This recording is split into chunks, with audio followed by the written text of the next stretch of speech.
guys, welcome back to the Rock Your Comeback podcast. I'm your host, Nicole Eaton, and we're back with another episode of our unnamed series. We need your help with Christy Forsyth. We need your help. Just Unnamed across the series. Maybe board. we just call it that. I need your help. I don't know. I We need need your your help. help. Unnamed series. I don't know. But these are some of my most popular, highest downloaded episodes. So all the ones with Christy you're gonna want to go back and listen to because we're fucking fun. We're a good time. Yeah, I mean, thanks guys. I didn't know that. That's so much fun. I love that. Yeah, our episodes are getting like around 50,000 downloads per episode. So yeah, you're gonna want to listen to them. They're good content. And today we're talking about our really unpopular hot takes about being therapist, mindset, intuition, spirituality, like all the things that are probably a little controversial. So you're gonna want to like listen and you're gonna want to give us feedback and let us know if you think we're fucking crazy or not. I'm excited about it because like you guys have probably figured out by now I'm pretty weird and I definitely do things differently. Nicole and I both do things differently. So I'm excited to talk about it. I think it'll be fun. I think it'll make you guys think about things from a different perspective. And maybe you're open your eyes to a different way of seeing it all. I think so too, because I think that I know, especially when I got into even like spirituality, like everyone's like, this is the way to do it. You go towards enlightenment. And like there was all these rules and things that I felt like I was always trying to live up to. And then at one point I was like, yeah, I just kind of do whatever the fuck I want. And like, and I have stayed like that luckily ever since. But there are a lot of rules when it comes to mindset, when it comes to how to meditate, that we're gonna break today. So strap We in. like to break rules. We do. But first we're starting with our little series within a series. Our things I we're loving. guess a series within an unnamed series. This is getting out of control. What are some things that you're loving right now, Christy? Okay. So I started this with saying I'm weird, right? And so like this is a little aspect of myself that is my favorite part of my weirdness. So I in my membership I'm teaching an elementals and nature spirits class this week.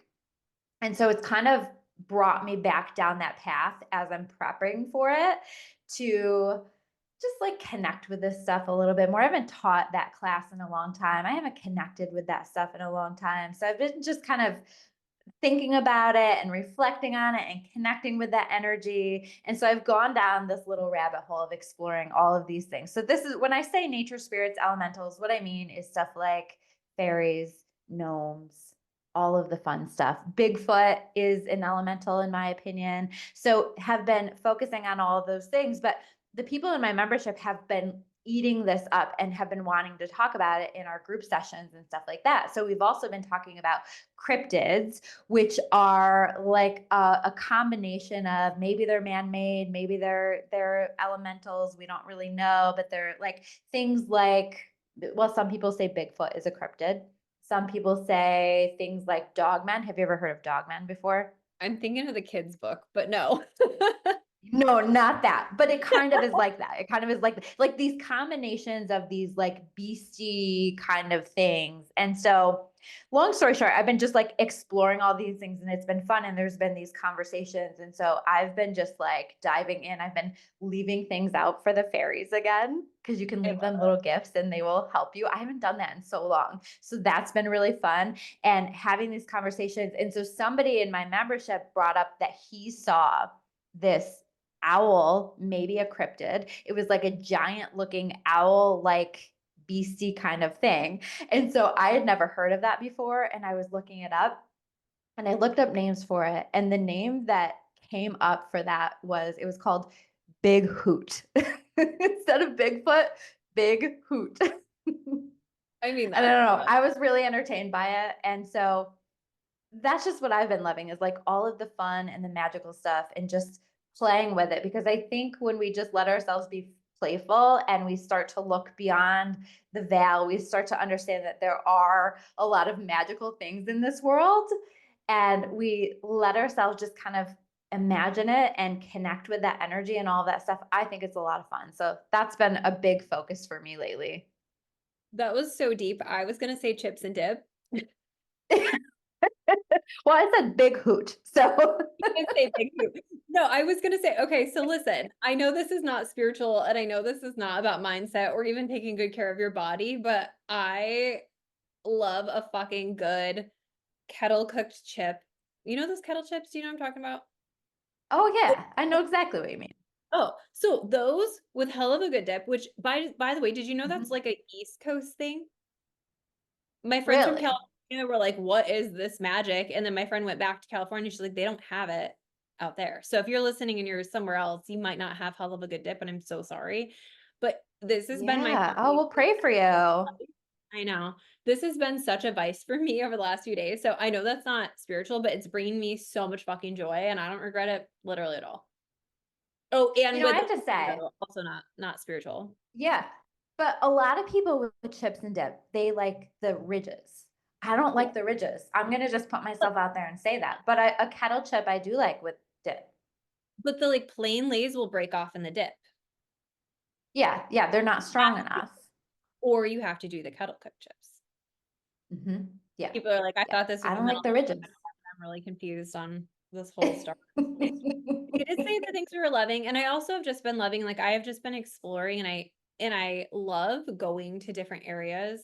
I've been in Utah for the last week, and then I was in Vegas, which is a different energy, all of in all itself, but, like, I love, like, being in different towns and cities and just, like, feeling into the energy and the history there. It's just so cool, and it just is a really good reminder. I'm like sitting on the edge of this cliff in Bryce Canyon and I'm like, I'm so small.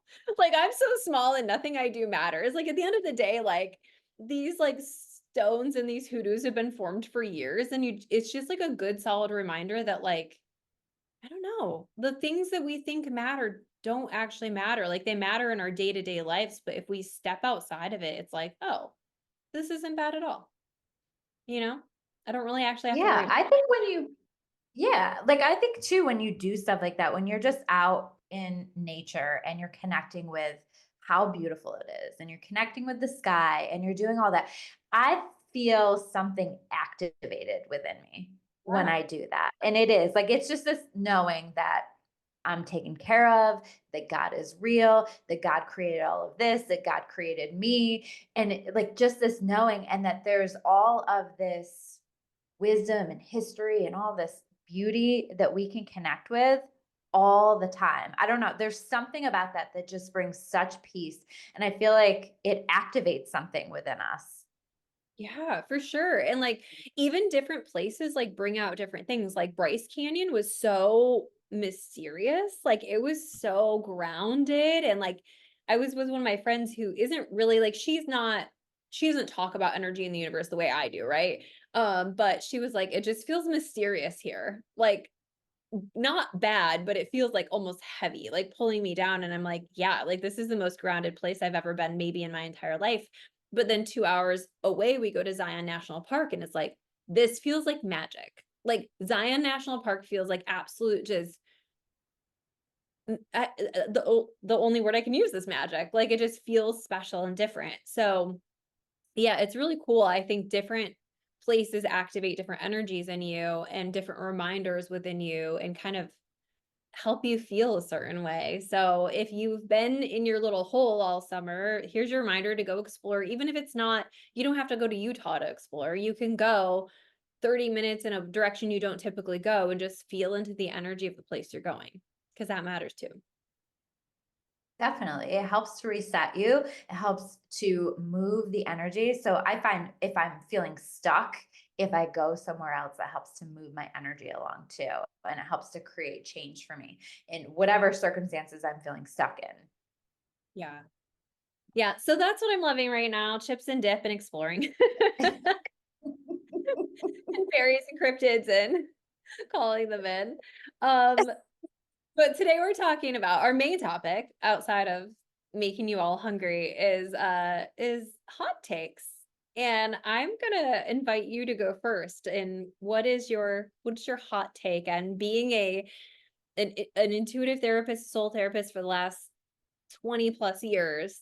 What do you think? Mhm. It's a really unpopular So opinion. I think I've shared here before that. So my background is in mental health counseling and did that for a long time. And so I've had the opportunity to see what that work looks like versus the work that I do now that's more focused on energy and intuition and spirituality and all of that stuff. So I've kind of gotten to see both. And one thing that really has stood out to me from the mental health side of things is the way that with the mental health side of things, we have to not have to, but oftentimes there's a requirement for some kind of a diagnosis with that. Mm, yep. And I think that there is some kind of value with that because it can help people to understand what's going on. It can help us to categorize what's going on, maybe to figure out if there is need for medication,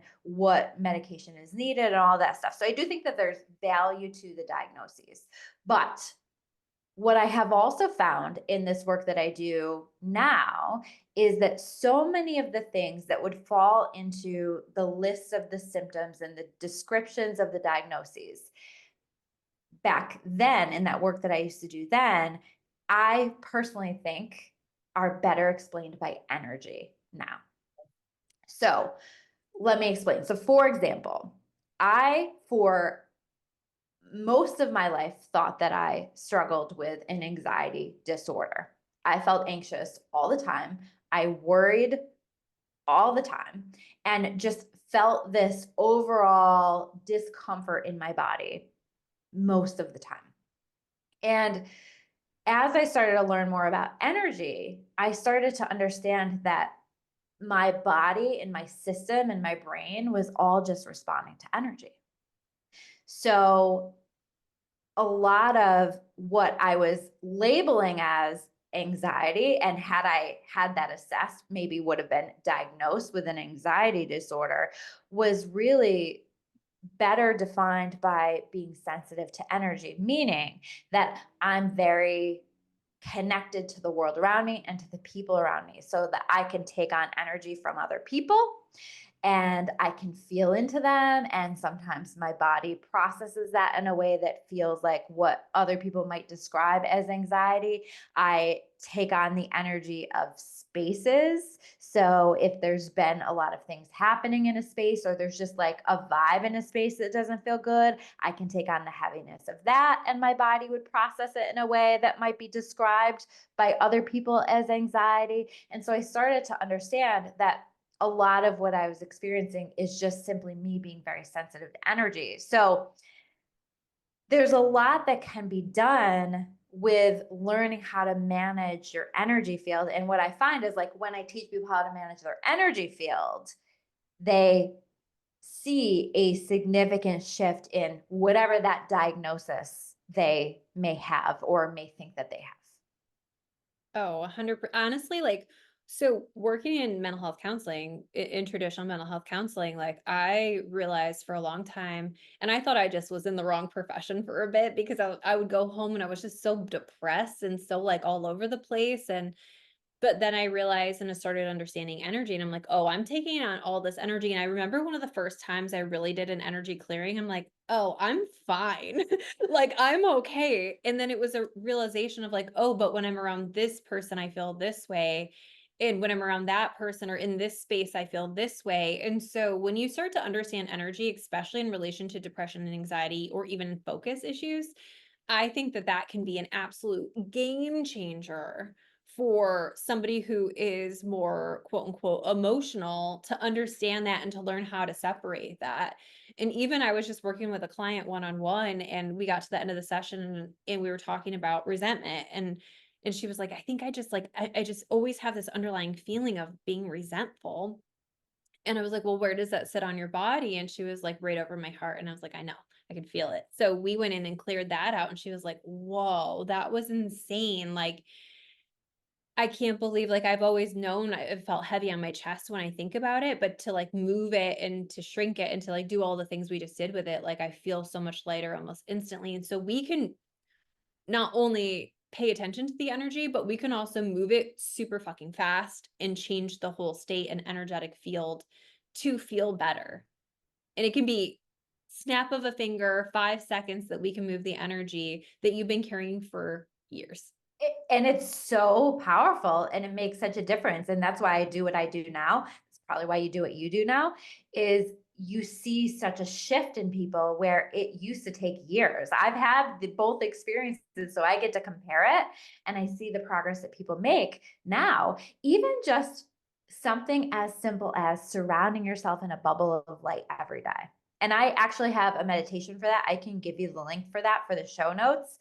It's so simple and it's something you can totally do yourself. But once you get a sense of it's helpful to have somebody lead you through it. But basically, what you do is you just surround yourself in that bubble and you're setting the intention that you're letting the good vibes through because it's a superpower to be able to feel into people, to connect with people so deeply. That's a superpower, but you don't want that superpower to get the best of you. So you want to set up a system of filtering so that it's saying, okay, we're going to let the sun shine through, but it's kind of like a screen window. We're going to keep the flies out. We don't want the heavy energy. We don't want to take on other people's energy because when we do that, we're carrying it for other people and that doesn't serve them and it certainly doesn't serve you. And so once you start to set up energetic boundaries, I find that it helps people significantly. I've had people start with just that and it's completely changed their lives. Just that tool.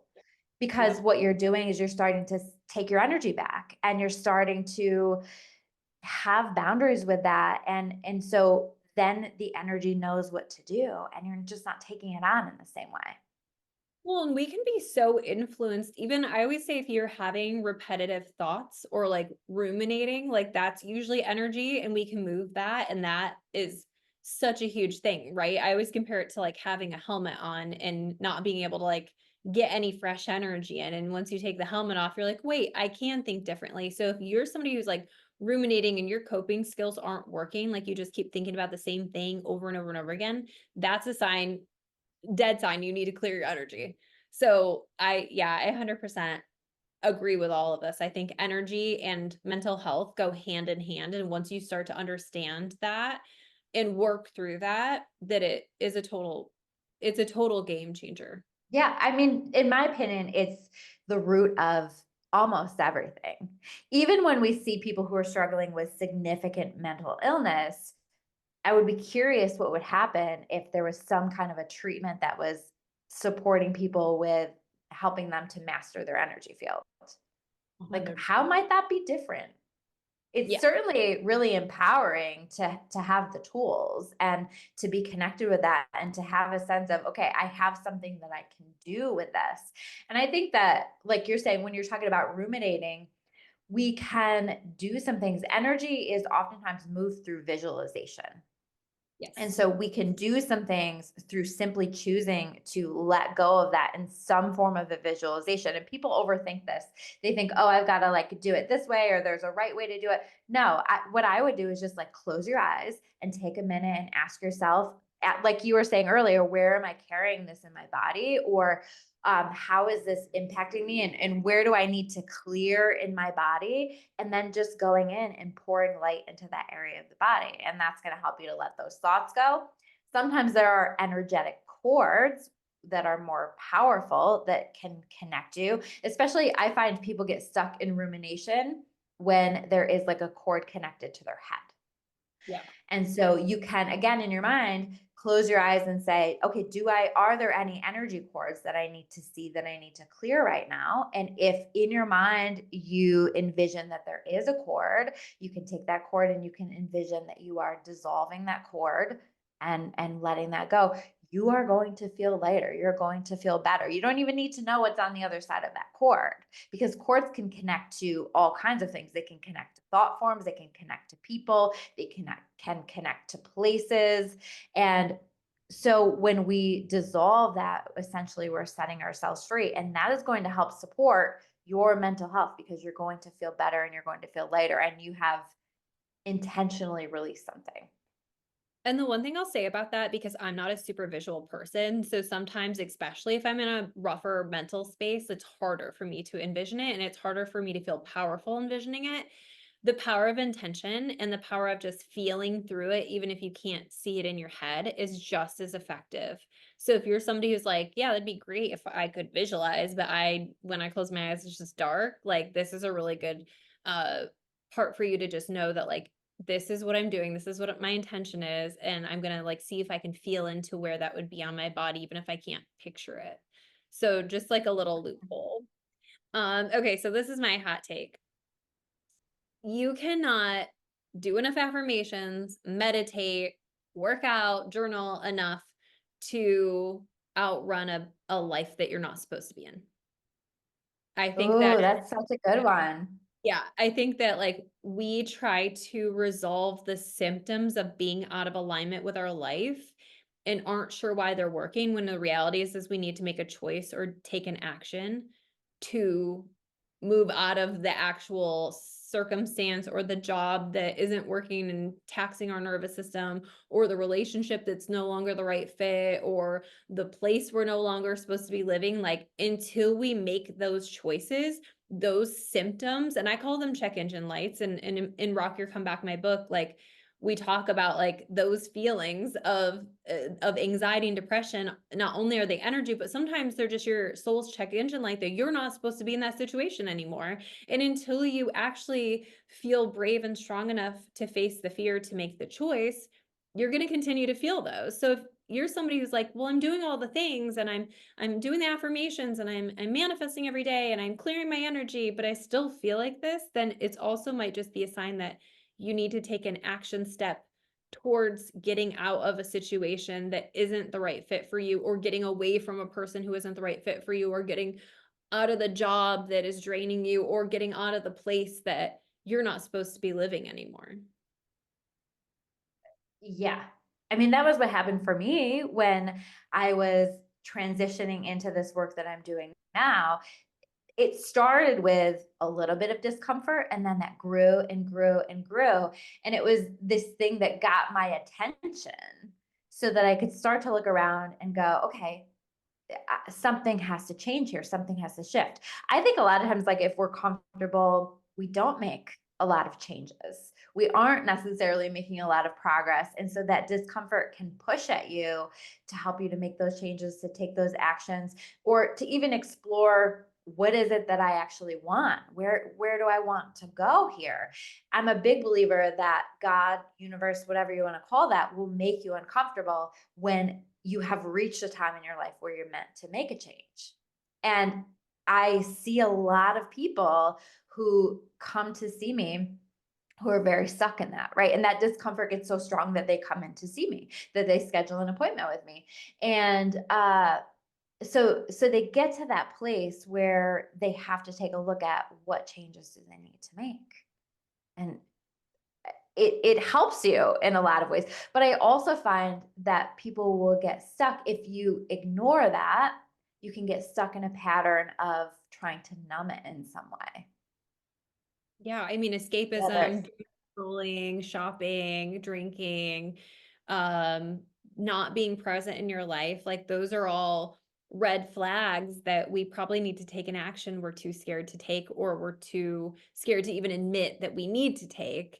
And so I think this is like just a reminder that that your life is in your control and that you can take a chance on yourself and on your future, but the discomfort is going to continue to increase. And I think, I don't know about you, Christy, but Christy and I worked together at a counseling agency, and that's how we met. Is I was Christy was my boss and I was her intern, and we worked there together for a long time, and honestly like a little family. Like we both just loved that place. I really couldn't even see myself leaving. I was happy. I had the best clients, I had the best coworkers.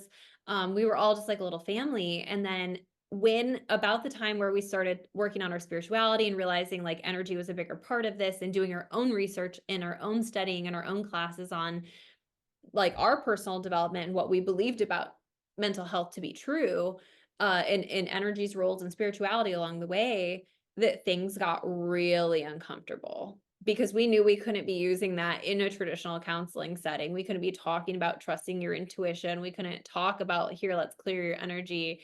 And what happened was we ended up getting a new boss.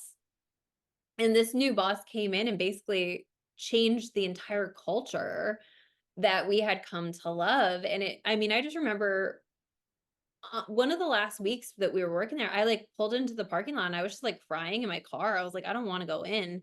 And I realized I had never had that feeling before, that I didn't want to go into work. And that for me was like my red flag. Like, could I have stayed there another 10 years? Yeah, I could have. I could have stayed there for another 10 years. It was a stable job. I was helping people in the way I wanted to help them. But the reality was is that it was going to keep getting worse until I did something about it, or I was going to resort to like escapism of some kind, shopping, drinking, numbing, doom scrolling, whatever, if I didn't. And, when we made that jump, like everything really fell into place for us with our business that we created, to the point it was super sustainable. And I think like that's something to remind yourself of if you're somebody in that position, is that sometimes it doesn't look like, you're going to have fears and worries about when you make that leap, what will happen. But it's just a good reminder that, like, if you're feeling called to make that leap, the universe has got you. Like, it's gonna work out if you stay true to the path and you stay true to your knowing and that belief and that pull that something's on the other side for you. I think too, you can ask yourself, you can stay put. We could have stayed there 10 more years, you're right. But what's the cost of that for people if you continue to stay in a situation that on a soul level, you know that it no longer aligns for you? What is the cost? What is that going to do to your body, to your mind, to your well-being for the long term? And it's also preventing you from living the best possible path for yourself. I believe that when we follow this push to move in different directions, that's about honoring our intuition and honoring where we are being spiritually led to have our best life. And as we move in that direction, like Nicole's saying, there's a lot of magical support. This is where you get to see the magic. The magic would have not been if we stayed there another 10 years. There would have been no magic. It was not magical. She was not a magical boss. It was no longer a magical place to be. Not a magical boss. Keeping it real. She was not magical. Thank you, but no. And but it allowed us to get to the place that we needed to be and to see the magic. I needed personally to take that leap of faith. That was huge for me. I don't love change. I don't like taking leaps of faith. I had no money in my savings account when I decided to do that full time. But I did it anyway because my soul knew that I needed to. And I needed to see that. I needed to see the magic. I needed to see the way that God would show up for me when I decided to show up for me.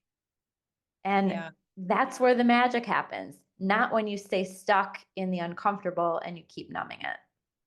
Yeah, you're not gonna see, because that's like when we do more of the same, we see more of the same. So when we don't take those chances to do something new, we don't see anything new. And so we're constantly being like guided and pulled to our next best thing. And when we don't listen to it, we feel stuck because part of us knows we're not supposed to be there. And I think like that's when people find me, right? Is when they're feeling stuck or lost. I think that's just like a disconnection from what your soul like knows it truly wants, and the fact that you haven't been listening. And so that's my favorite part of the work I do with people, is just remind you that it's safe to listen to yourself and it's safe to trust yourself. And like you can create some real magic when you start to just tune back in and pay attention, especially because I meet so many people who are intellectualizers and who are just really emotionally intelligent.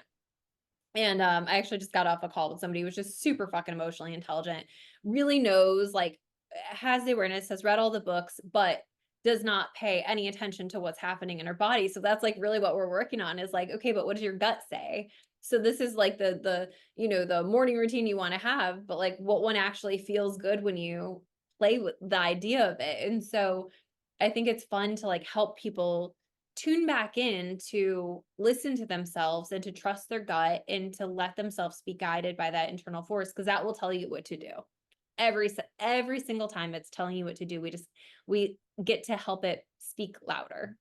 Yeah, and it's such a once you get the hang of it, it's such a natural thing, and it's something that we're all meant to connect with because it is going to lead us. To me, this is like that connection to God, to source, to help to show us what's best for us, what's going to work out best case scenario for us in our life. And so we just want to tune in with it and we want to honor it and we start to trust it a little bit more. Yeah. I have one last hot take, or do you have one that Okay. you're like obsessed with? No, go ahead. Okay. My last hot take is that you cannot fake high vibe. I think there is so much about like thinking positively and finding that high vibration and being enlightened and all this stuff that sounds really nice.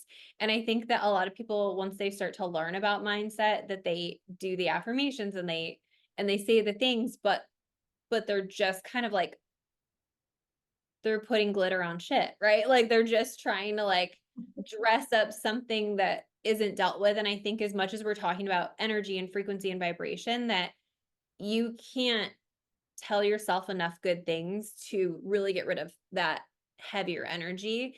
And we do have to like get rid of some of that heavier energy before you can mean what you say when you're saying new stories. Yeah, I mean, we have to be willing to take a look at the heavier stuff. We have to be willing to do the work. I call it shadow work, to look at that and to dive deep into the shadows and take a look at all of that and to focus on levels of healing and all of those things. And yes, affirmations are beautiful. Yes, doing things that make you feel good and high vibrational are beautiful, but there's something called the dark night of the soul, and oftentimes that comes in after somebody goes through a spiritual awakening. Why is that? Because you start to connect with higher vibrations, but you get to a sticking point where it's like, okay, like you can't feel any better until you deal with your shit that you've been packing aside for too long. And so whether you do that on your own through a process, whether you do that with Nicole or I, whether you do that with a therapist or somebody else, like you have to unpack that stuff or you're going to continue to stay stuck. And that is going to continue to impact how truly high vibe you are. 100%. And like one more related hot take is that chronic illness, in my opinion, is energetic. It's emotions trapped in your body that Absolutely. doesn't have anywhere to go. I actually have been watching Secret Lives of Mormon Wives. Do you watch that? No, I don't watch it. Oh, you have to. It's peak television. Anyway, It's like literally the only reality show I don't watch. well, strap in because it's a good one. But one of the girls in Secret Lives of Mormon Wives, I started watching this in Utah, by the way. This like makes perfect sense with my traveling. Um, I was like, I'm in Utah and honorary Mormon. So anyway, I'm starting to watch this episode, and this girl just has these like skin issues everywhere. And it comes out that she was sexually assaulted and her parents didn't believe her. And so she started holding everything in, and like so she wasn't saying her opinion a lot. And if she did, it was really angry. But when she started processing her emotions and energy, like her skin cleared up. And so when you hold stuff in, like that's toxins, man. Like when you're sitting with energy or emotions that you're not speaking out loud or that you're not moving through or processing, like it can and will make you fucking tired and make you potentially sick. So here's a sign. If you are dealing with chronic illness, it might be connected with emotions, and some energy work might help you move through some of those symptoms a little bit differently. Definitely. I maybe I'll show a personal example about that real quick because this is my most recent example of that. So some of you guys know I've talked about how last year I had a frozen shoulder.